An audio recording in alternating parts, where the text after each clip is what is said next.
Hello and good evening, everybody. Thank you so much for joining us today. We have Roberta Phillips and Miss Lauren Edmondson here. She is the debut author of Ladies of the House. We're going to have a good conversation tonight. But real quick, just to introduce you to our author speaker. Lauren began writing angsty short stories at Williams College, where she graduated with a degree in history and English with honors. All right. Later at Sarah Lawrence College, she earned her MFA and discovered she was much better at crafting novels. When it comes to writing, Lauren is obsessed with the fates of contemporary families and the mysteries of love. Other obsessions of hers include travel, the Bravo Channel, and comedy podcasts. She lives slightly outside the Beltway in Northern Virginia with her husband, an incorrigible young daughter, and also teaches English at Northern Virginia Community College. Ladies of the House is her first novel. You can find her on Instagram at MRS, Mrs. Lauren Edmondson. That's spelled EDMONDSON. You can find her on Instagram at Mrs. Lauren Edmondson. Thank you so much. And Miss Roberta Phillips, CEO of Prince George's County Memorial Library System, please take it away. Sure. And now you have another child too, is that correct? Yes, I do. Okay. He's 7 months old, so he didn't quite make it into the bio before publication, but he is here. He's joining us.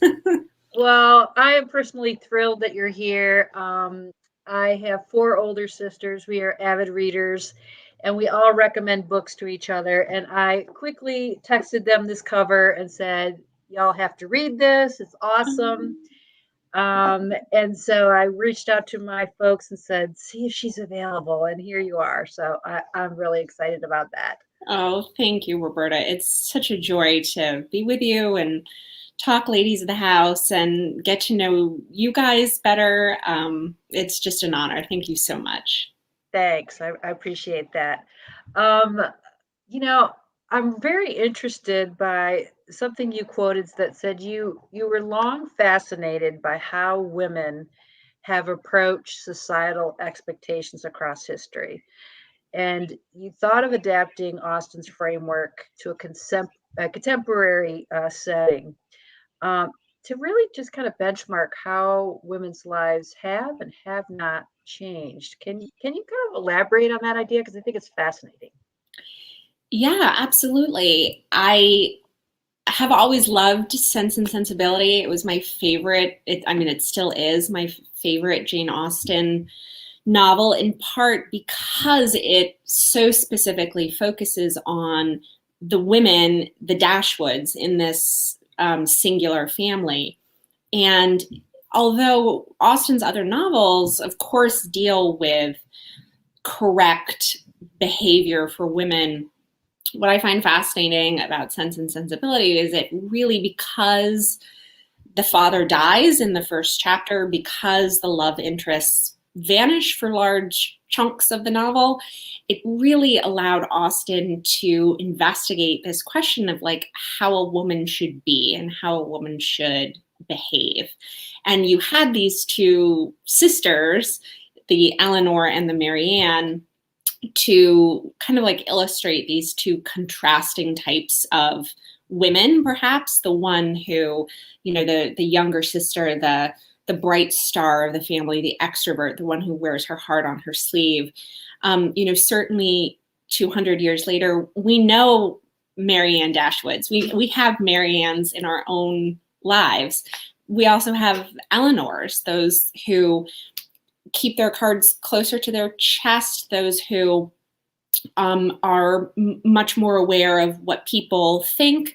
They're the type of women who sort of say, I just didn't want to burden you. I didn't tell you because I didn't want to burden you. I know I have Eleanors in my life.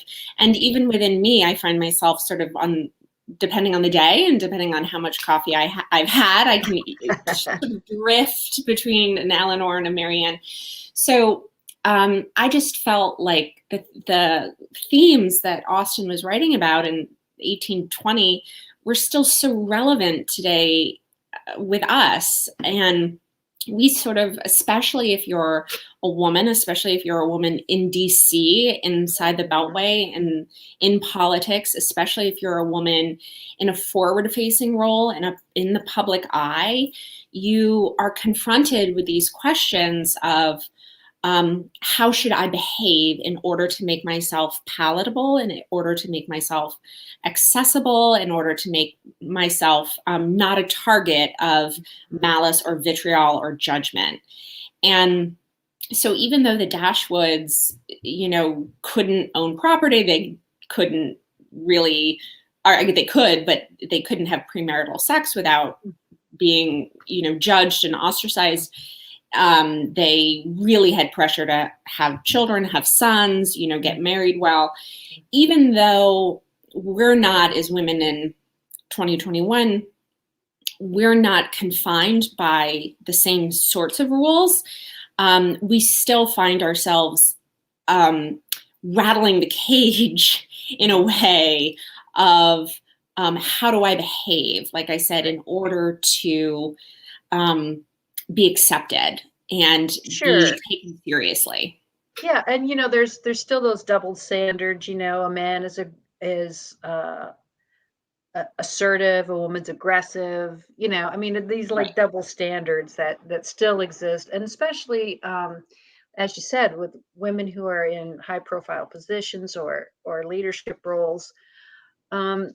So that kind of raises the question of your novel revolves around corrupt behavior by a male politician. Unfortunately, that is not a new theme.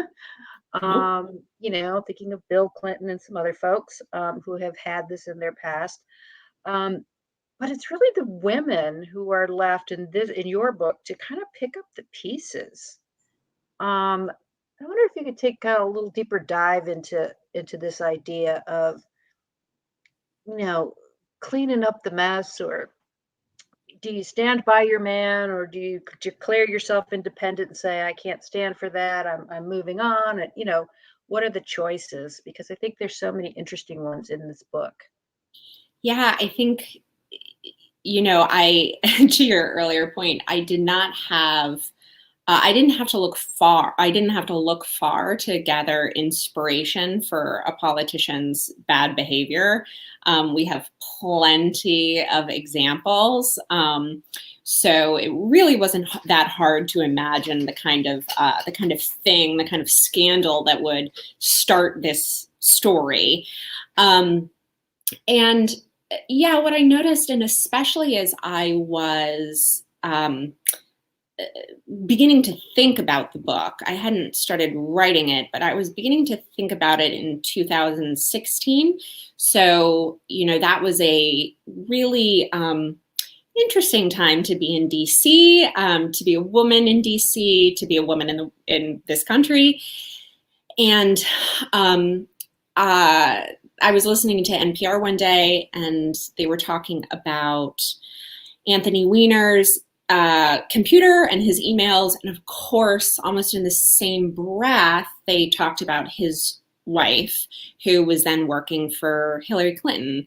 And I was just thinking, and they were wondering about, is she going to be able to keep her job? How is this going to affect her boss? And it just struck me that Jane Austen would actually find this so familiar, because here you have a man behaving badly, and that behavior explodes outward like a dying star, and not only affects his wife, but also affects his wife's boss.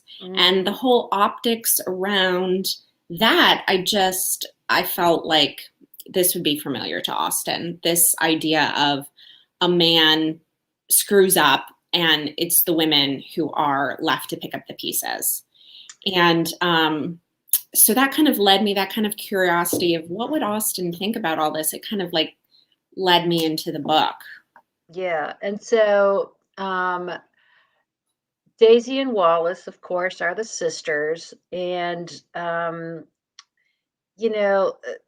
they're grappling with a lot of things that both Austen's characters and women today grapple with is that question we just talked about. How should a woman be?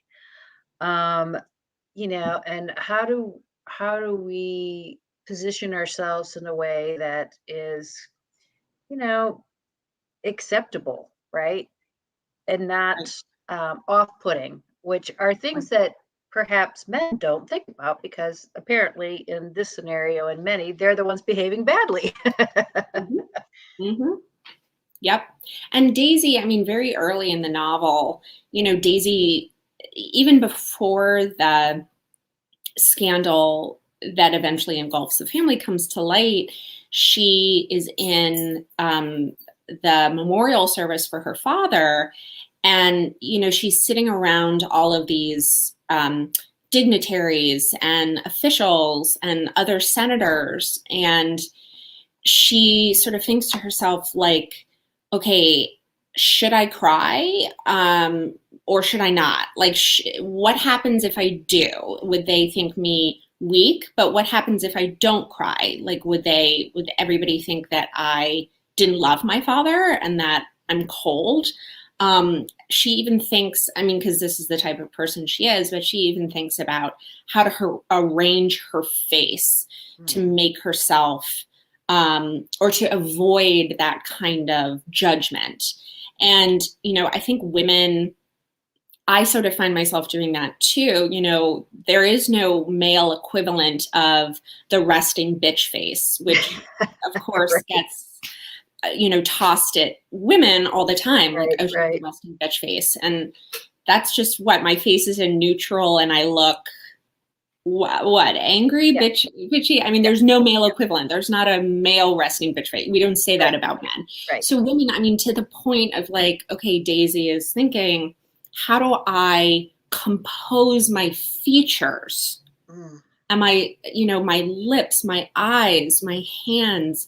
She's thinking about that at that, level. I think it's is my mascara gonna run, right? Exactly. Yeah, exactly. I mean, that's crazy. Exactly. You're thinking about those things, and men just don't have to.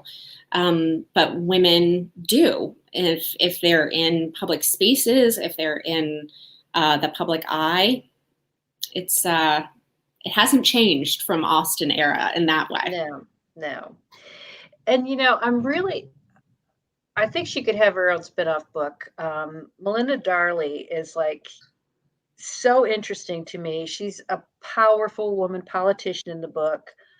And I just wondered if you would talk a little bit about her role in relation to Daisy in particular, because there's just this interesting dynamic, this power, this, she's a woman in this male world. Right. I think Melinda Darley was so interesting for me to write, and she was actually a character that I wanted to flesh out. The original source material, you have, of course, the cad, John Willoughby, who breaks Marianne Dashwood's heart, and you have, or they are told that his mother is alive and pressuring him to marry well and marry into money, and so he can invest in or get the estate. But you never really see her. And I was interested in bringing that character into the 21st century and seeing where that kind of woman who has absorbed the patriarchy, who has hitched her wagon to that star, who has bought into patriarchal systems of power in order to lift herself and or to make her life easier, because I think it is easier to go with the tide in that way. For a lot of women, it's a case of survival, of just, this is the easiest path, is just to go along with men's rules and men's systems of power. But what I found so interesting about writing the character is, while that's true and she became very powerful, as a woman and as a conservative woman, I still find her incredibly sympathetic because she's doing truly what she thinks is best for her family. Mm-hmm. And I don't think she would have any real regrets. She really believes what she's doing is right.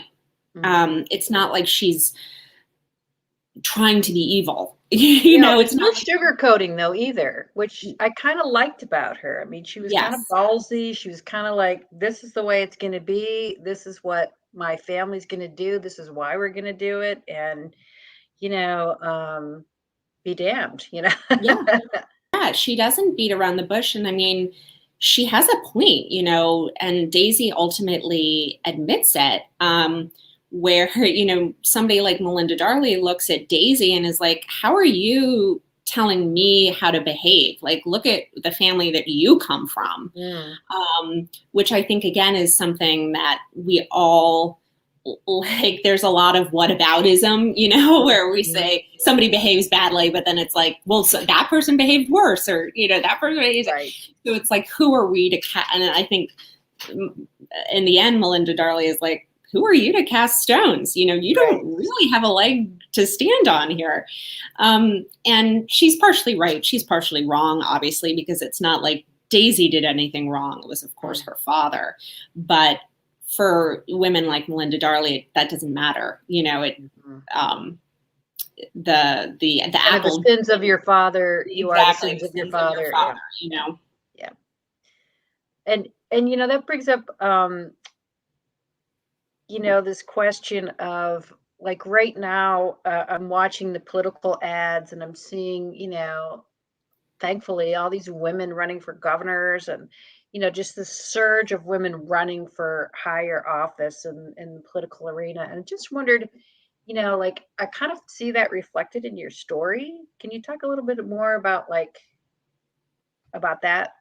Yeah, I think and this kind of touches on Melinda Darley too. And there's a scene in the book where the gang heads to Charleston and they meet the judge, Judge Colette Reed, who is the mother of one of the characters. And they're talking about power and gender, and the judge sort of is reflecting on. They're talking about men's bad behavior, but the judge reminds us as readers, she's like, there's a lot of badly behaved women and women apologizing and women enabling these badly behaved men. She says, I've spent enough years on the bench to know that. And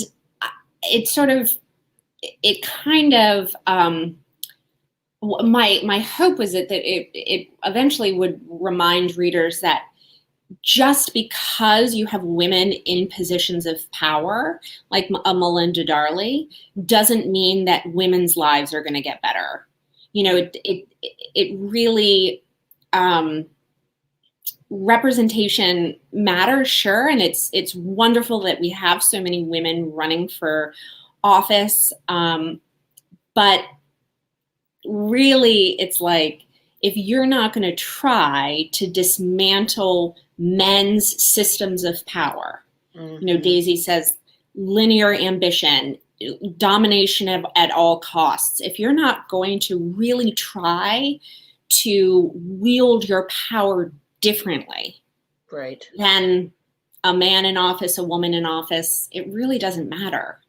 And so I think that was kind of what I wanted Daisy's to kind of come to understand. And that actually was a sort of a journey that I was having personally over the years that I was thinking about and eventually writing this book. That's interesting. And I also think it speaks to, like when we're talking about undoing systemic racism, of course, it's about policy. It's about changing the very things that started this, right? Yes. And so it's that kind of that same premise, is that you have to make systemic changes. It's not just about, is there somebody who's black or white or female or male, whatever that case may be, in power, but how are they using their platform to really make systemic changes? Because otherwise it's the same old, right? Yep, exactly. Well said. Yeah. Okay, that's interesting. So one of the questions you have for readers in the back, and I always love when there's reader guides, because we that makes it so much easier for folks to host their own book clubs, which this is a great book club book, by the way. You talked about how can society better support women and raise up their voices. What's your response to that? Because there's just, I mean, there's so many different angles you could take. Yeah, I'll start with personally what I don't think is working. Sure. I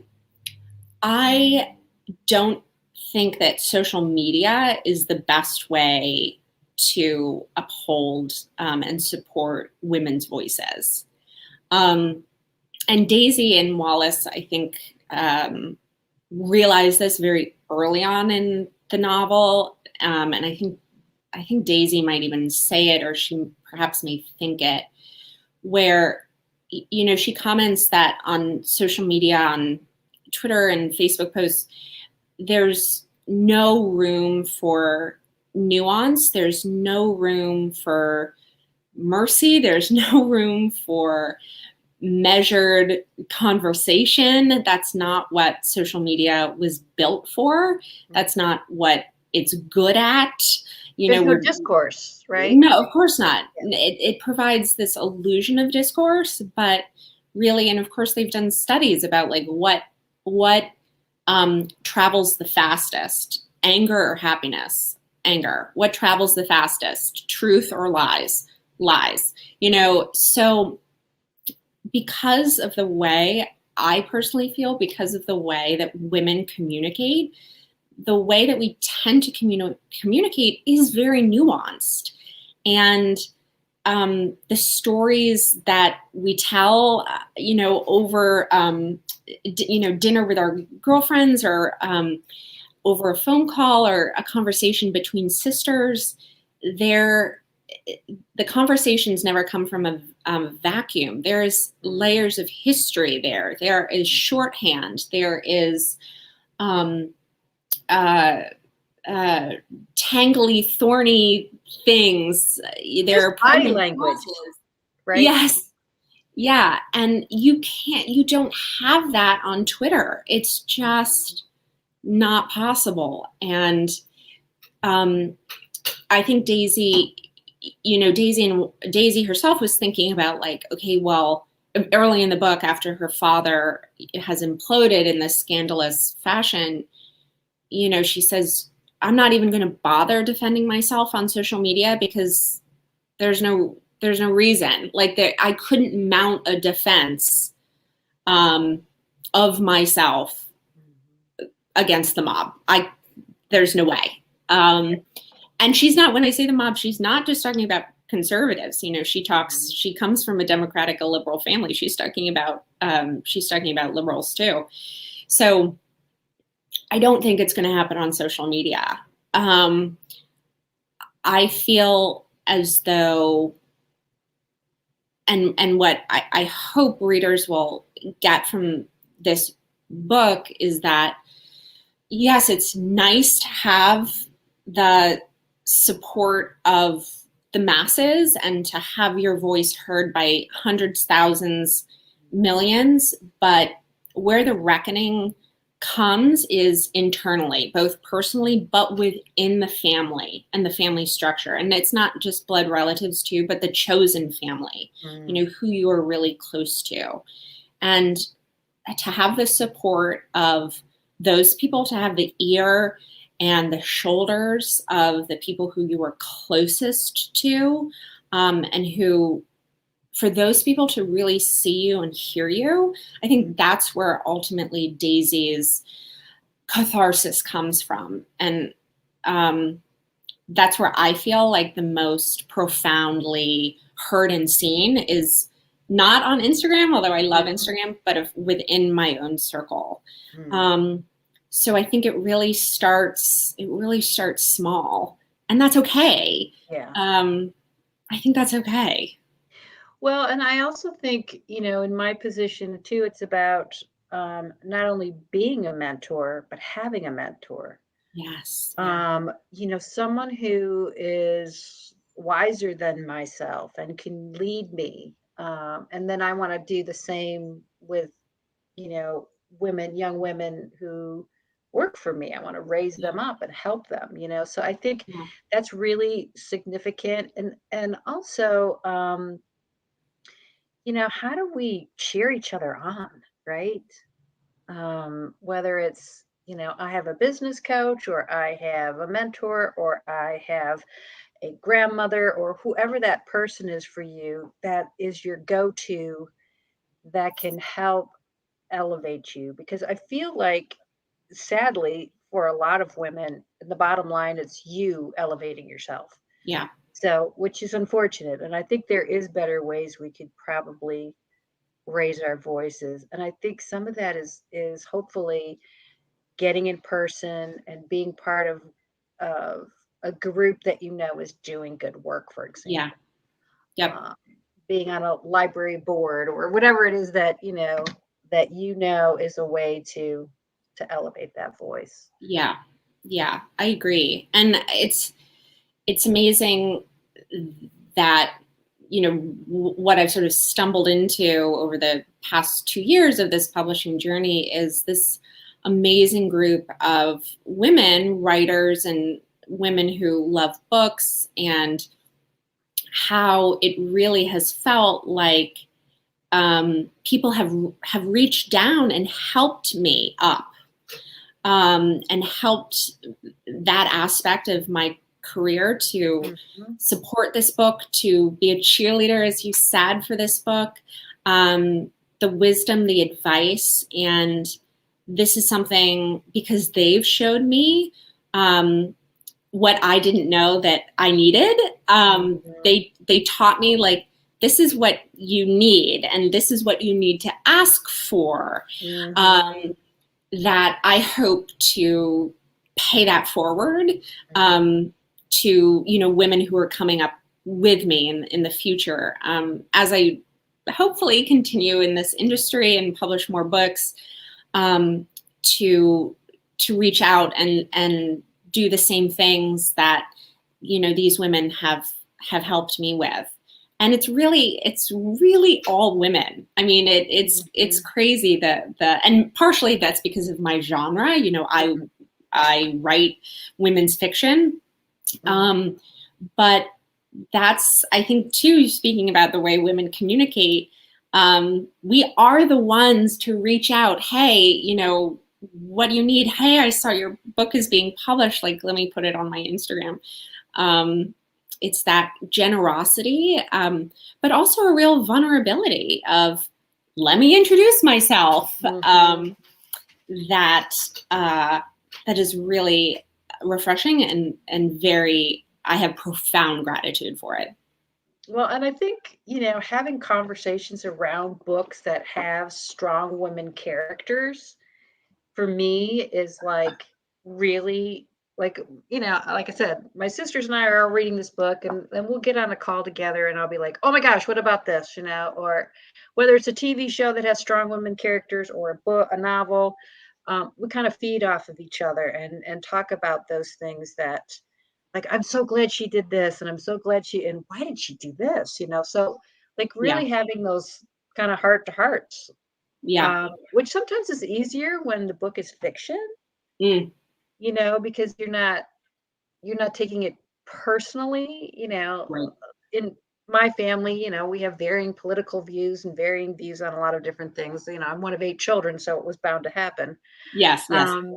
So I just think it's interesting to do it over a novel. And again, a great comparison with this is you could read both novels and then, and talk. So a couple of quotes that were in the book that I love, from Daisy.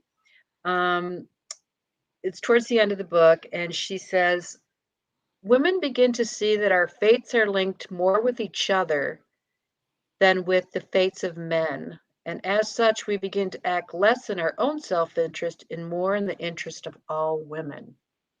Which, oh, I was just like, I want to highlight that. So it felt like an epiphany moment, but it also felt like just a really great statement for our times. Yeah.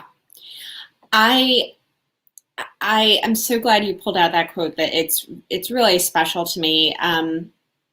But really, I think it's specific to white women who often find themselves more aligned with white men than they do, say, with women of color. And so I thought that while, Daisy perhaps is saying this to think about her divorce in a way from her father, and her sort of feeling like I'm no longer thinking about myself in relationship to my father. My fate is no longer linked to his behavior, what he did, his life. It also, I hope, just reminds me, sort of as a white woman, that, like I said, like Daisy thinks about, our success, our vitality, our journeys, our health, our mental health, everything. It's linked more towards women than to men, and I think it was a good reminder for Daisy. It's also a good reminder for me. And one of the reasons I do the work I do, well, first of all, it's very creative work because I get to meet wonderful authors like you. But also, the real reason I work in a library is because we make a difference in the community. Mm-hmm. And so one of the other things that was like, just like hit me so hard was, the thought that what will the world become because of us? And because of us. And when I hear because of us, I hear because of women, supporting women. And I hear of, white women supporting Black women and Asian Pacific women. And just that whole, I just want to sing, Helen Reddy songs. We are women, Yes. So I don't know. It just really struck me as, again, just, Daisy's realization of everything, but also just, what a great idea. Like we can make a difference. Yeah. And this idea, I think of like the poor little woman, what will become of her? I personally have never met a woman who I didn't feel was strong. I've never encountered a woman who I thought, what will become of her? I mean, I think this is a myth that comes from the patriarchy, that is, the poor little helpless woman, with her smelling salts and but we don't have to buy into that at all anymore, because it doesn't exist. So that's just that sort of idea that has been put on us is just smoke and mirrors. I mean, it really is just this lie. And so when Daisy, I feel like, realizes this is her, not only has she stepped into her own power, but she's done it not from this place of great, like I said before, linear ambition of climbing the ladder, of making moves and blackmail and double dealing. She came from it from a place of great vulnerability and empathy and understanding, especially understanding of her mother, especially understanding of her younger sister, where that is where her real strength is. And that's where the difference making potential, that's where it is. The kind of work that we do, the difference we make comes, I feel, from this place of listening, of learning, with humility, and gratitude, but also empathy. That it doesn't come, I'd argue, it doesn't come from following the old rules of the patriarchy. Yeah, and also too, the whole idea that you know, there's great leaders should all be vulnerable, in my opinion. You know, if you're not vulnerable or empathetic, then you're going to miss a lot.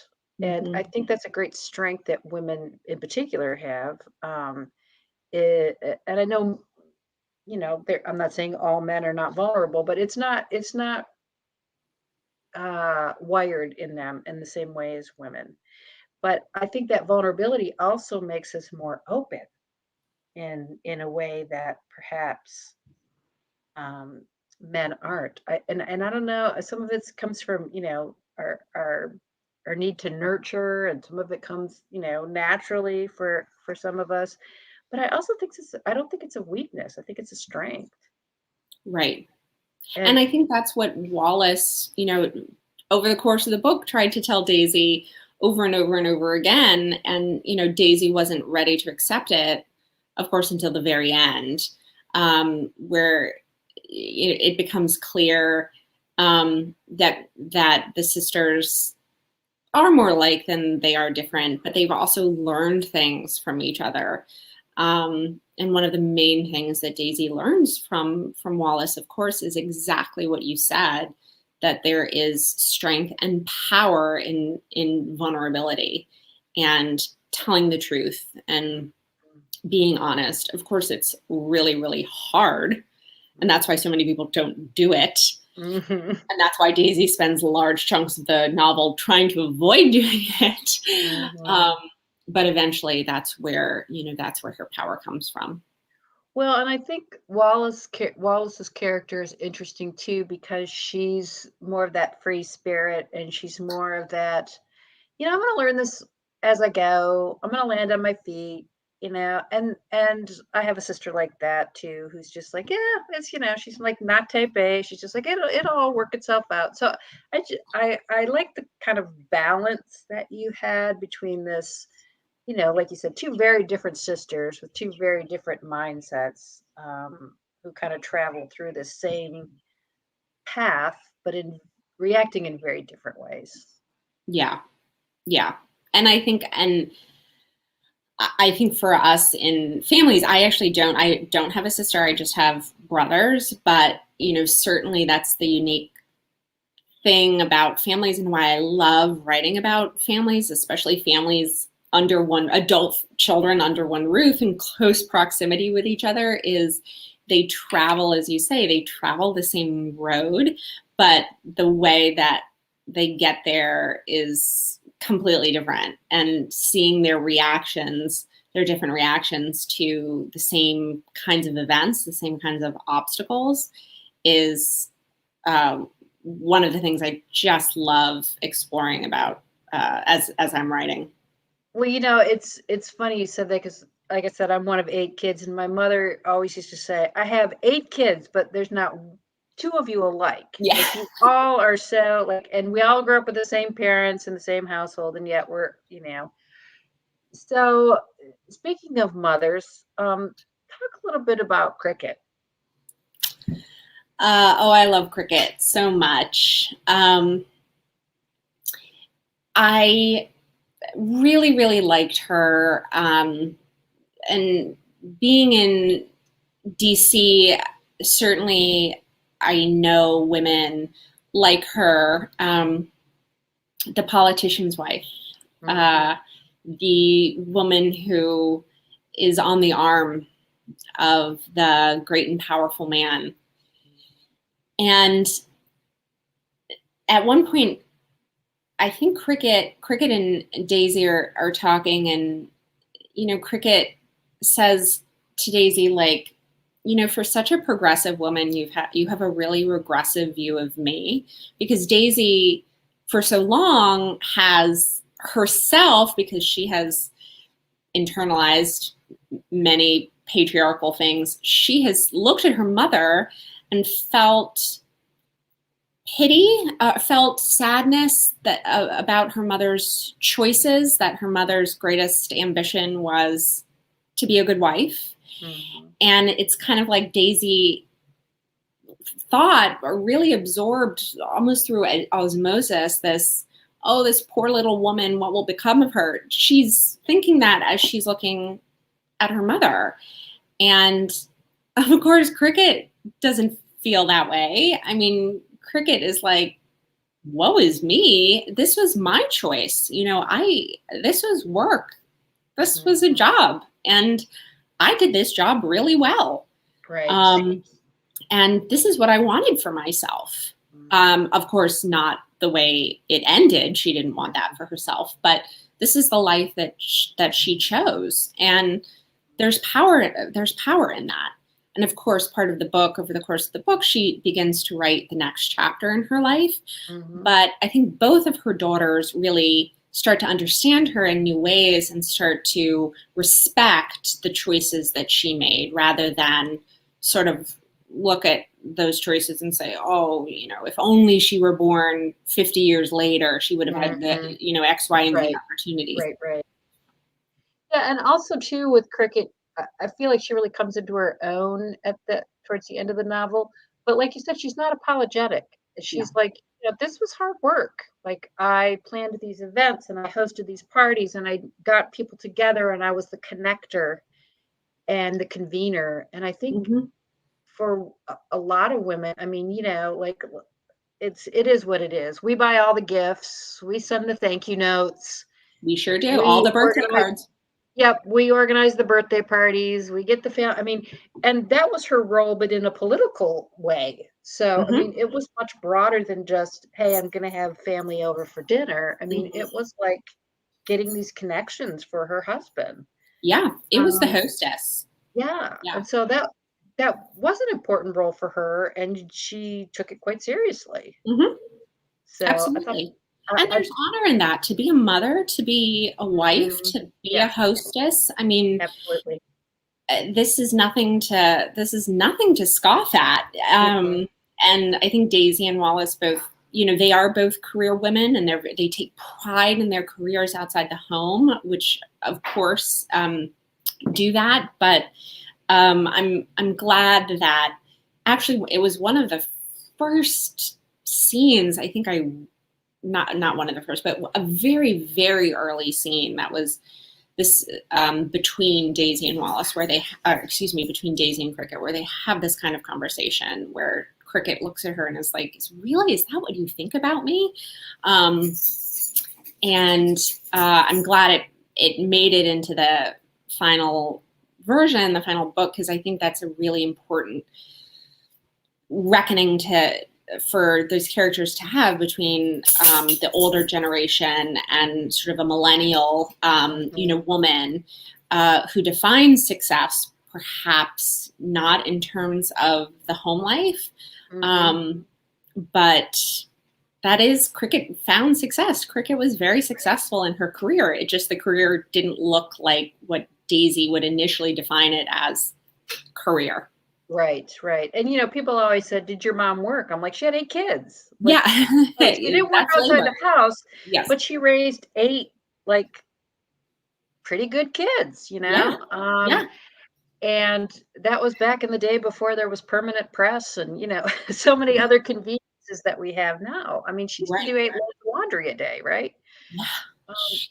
I know. Can you imagine? But it's this idea that and I love this about all your characters, is that, you know, they're all a sum of all their choices. You know, even the males in this book, you know, the Cads, some of these gentlemen make some choices, but they, you know, they also have to live with these choices, whether they're good or bad. I mean, there's repercussions, consequences for some of them. For others, maybe not so much. But, you know, I like the idea that permeated throughout the novel that women have choices, right? Mm-hmm. Yeah.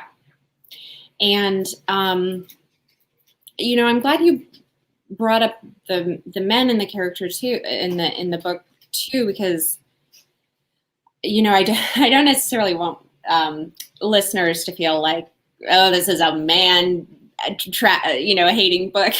No, there's some good guys in here for sure. There's some good guys, and even the good guys make mistakes, and the bad guys make right choices too. I mean, this is the complexity of the human experience, and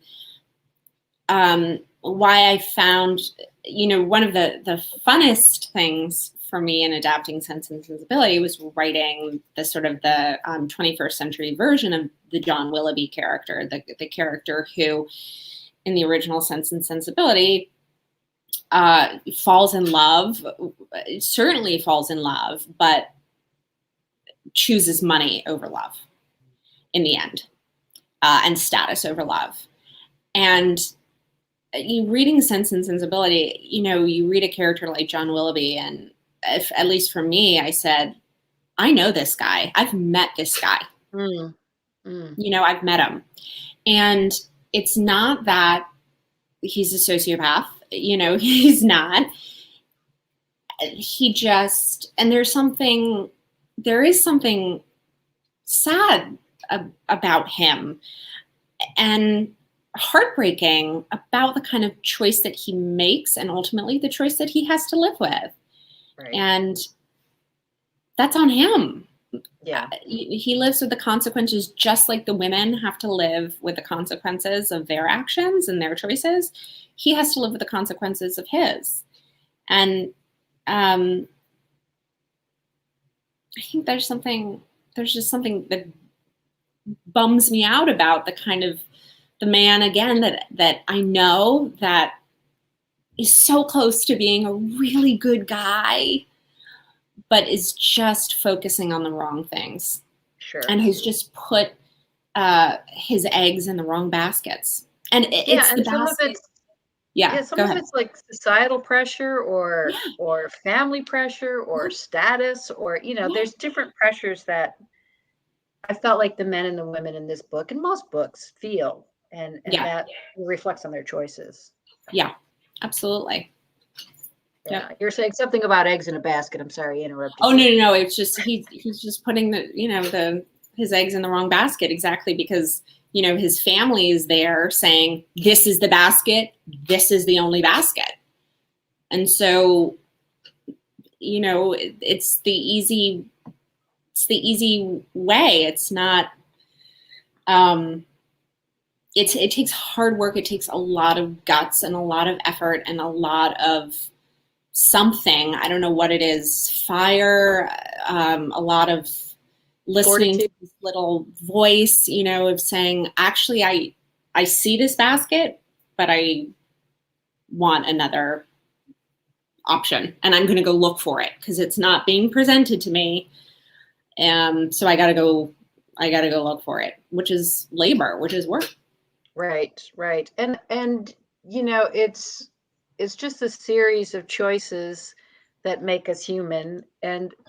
But another kind of theme throughout this novel is kind of this idea that we can always reinvent ourselves. Which you mentioned that about Cricket, but I felt like Daisy and Wallis also did that, and some of the other characters did that. It's like, well, you know, this was the perception I had of myself, or that perhaps people had of me, but really I could be A, B, or C too if I wanted to. Yeah. And that was really exciting. It's so freeing too. I think there's a point where Daisy says, what other people think about me no longer affects how I think about myself. And that's something that I aspire to. That's a great thing. Yeah. I don't think I've gotten there yet. And I think that's a particular challenge for women, especially women like me, who are perhaps natural people pleasers. You know, we want to be seen as fun and lively and the life of the party. And so it really matters we're constantly seeking those messages that people are sending our way. So it's really hard to unlink that idea of how I feel about myself is completely independent of how other people see me. Sure. So that's a work in progress. Well, and some of that, check back with me.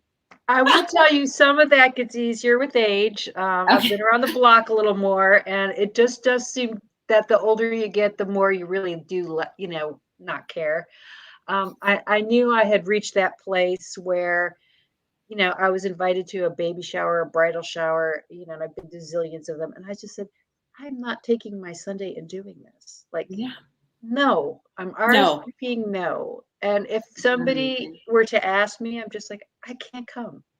Like there doesn't have to be an explanation or an excuse or a lie or, it's just like, I can't be there. And so that kind of even liberation to not agree to everything, to say yes to people please is something for me, because I grew up in that same realm. I hear you. That has just come with age. Yeah.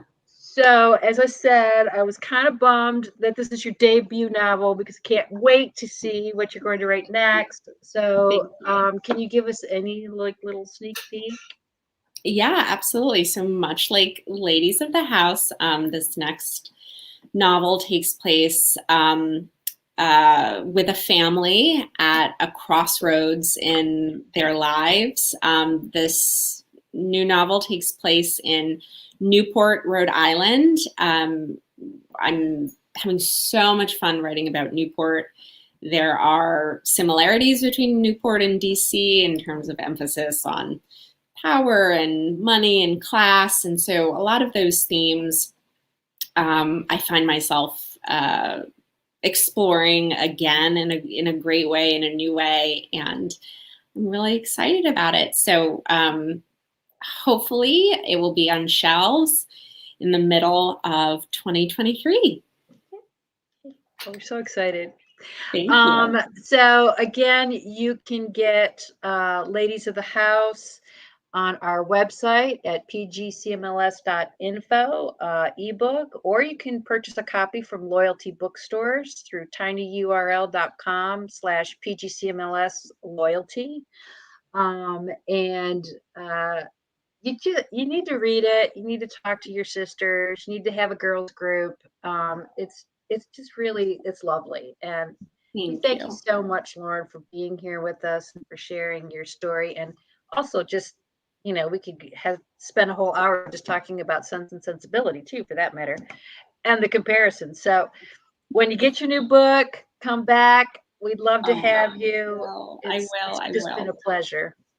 Thank you so much, Roberta. Thank you for inviting me here. Thank you for the amazing discussion, the wonderful and thoughtful questions. I can't believe we've already been talking for almost an hour. It's gone by so fast. I know. It goes by so quick. So good. I know. So thank you so much. And thank you for the work that you do in this space and uplifting authors and their stories.